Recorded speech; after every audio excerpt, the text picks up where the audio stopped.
Unitat 3. Treball amb suport. Apartat 1. Caracterització del treball amb suport.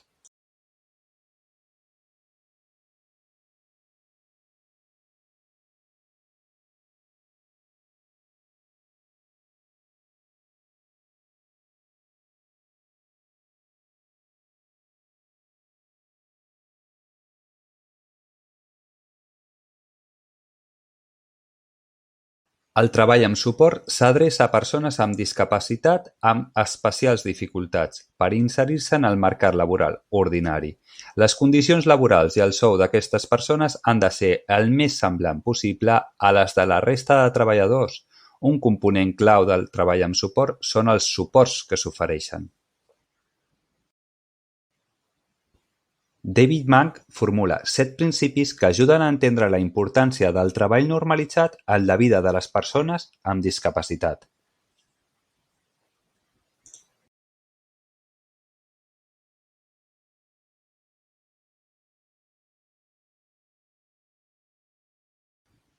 L'Associació Europea de Treball amb Suport determina 8 valors que han d'estar presents en els processos d'acompanyament i seguiment del treball amb suport.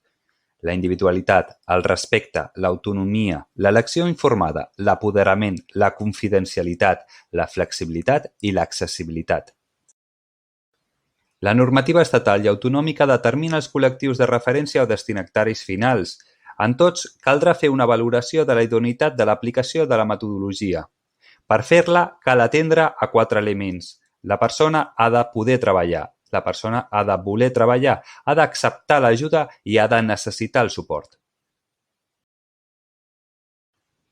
La metodologia de treball en suport ha de contemplar un conjunt d'estratègies i suports ajustats a les necessitats de la persona, però també ha de ser molt sensible als interessos i necessitats de l'empresa, ja que per aconseguir els resultats desitjats, aquesta s'ha d'implicar en el procés d'inserció.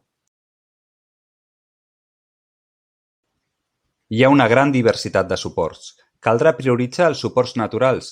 Aquests són qualsevol estratègia, recurs, relació o interacció proporcionada per persones, instruments o equipaments que es troben disponibles i són adequats als ambients on es desenvolupa la persona, faciliten l'èxit laboral i incrementen la seva qualitat de vida. El treball amb suport consta de 4 principis metodològics. 1. La planificació centrada en la persona. Busca capacitar la persona perquè pugui decidir i portar a terme un pla de futur. 2.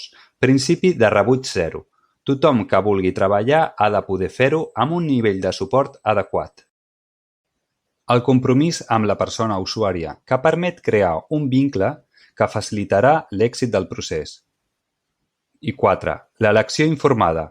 Assegura que la persona té i comprèn tota la informació necessària per poder prendre decisions.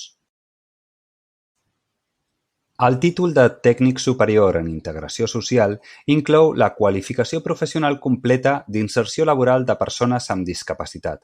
Així doncs, aquest títol us capacita per treballar com a preparadors laborals. Dins del treball amb suport hi ha una gran diversitat d'experiències que s'han dut i s'estan duent a terme. És interessant que conegueu que existeix aquesta diversitat, ja que si treballeu com a preparadors laborals en entitats, és possible que feu servir un model de treball amb suport amb diferències respecte al que heu treballat en aquest mòdul.